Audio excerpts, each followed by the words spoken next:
قضية الشيلات هذه، الشباب يعني لعل الفتوى الأخيرة لك شيخ كانت لها أثر عند الشباب.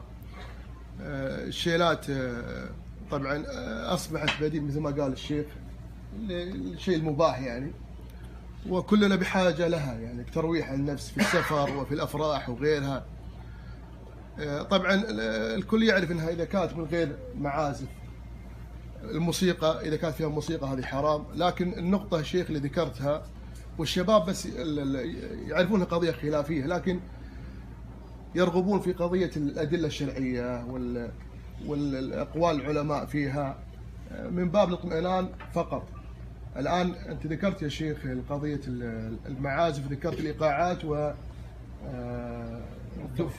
أظن في الفتوى يا شيخ تفسيرك للإيقاعات. الآن وقع خلاف، والله الشيخ يقصد الإيقاعات اللي هي أصوات البشرية، والبعض قال لا ما يقصد هذا، يقصد الإيقاعات اللي هي الطبول.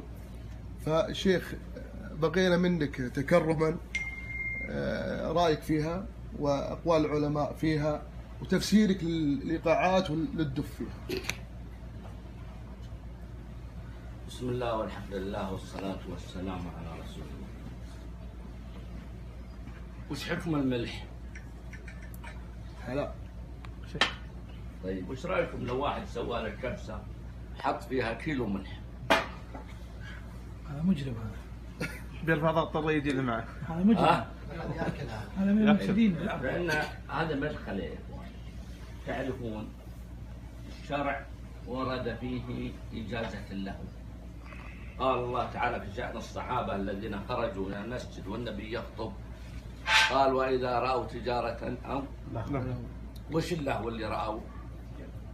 الطبول اللي معه كانوا يقرعون هذه التجارة إذا دخلت عشان يعلمون الناس ترى شو اسمه التجار وصلوا والإبل وصلت المحملة بالتجار.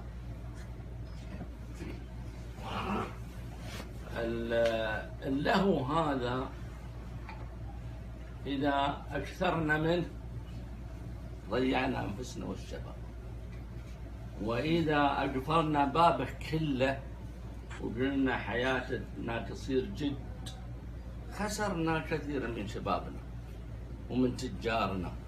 ولذلك من إخواني في الزمن الأول كانوا يقولون لا تطيعون أهل الكوفة في النبي ولا أهل المدينة في السماع. إيش معنى أهل المدينة في السماع؟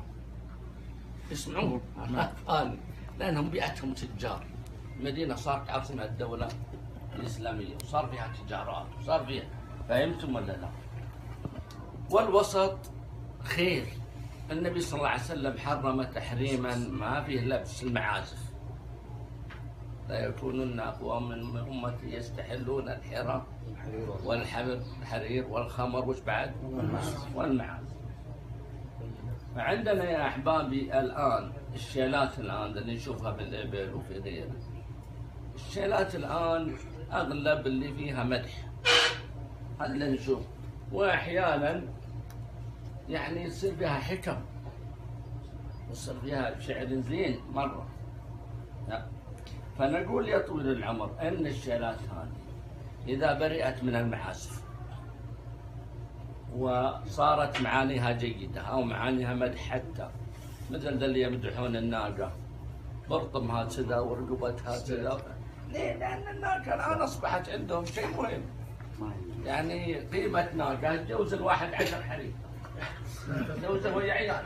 السنة حرب عيش. أي هو يا عيال، هو يا عيال ولا لا؟ نعم. ها؟ الآن الناقة يا أخي بعض النوق تسمع 10 ملايين. 10 ملايين صار أخذت المدح كله، ما عاد أحد يمدح الحريم الآن، يمدحون الناقة رقبتها كذا وخدتها كذا وبرطمها كذا وسبلتها كذا. هذه المسألة الآن تريد أن تمنع الناس، تمنعهم عن أمر محرم، لكن أمر الآن جائز ولهم في السعة.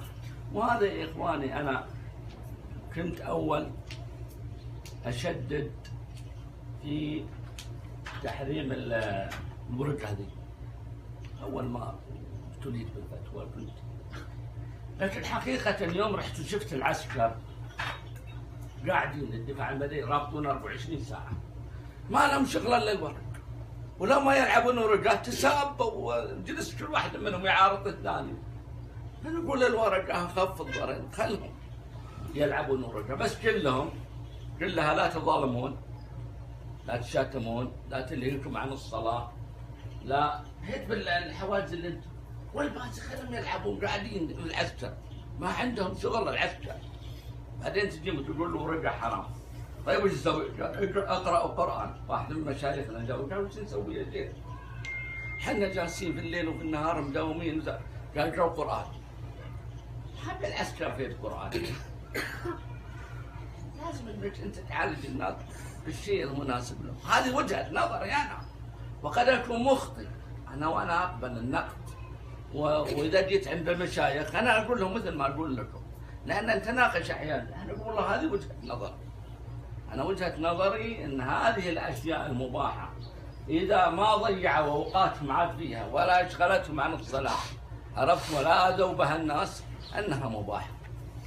يعني انا مثلا امسك لي خط وبسمع لي بعض القصائد الجامعة.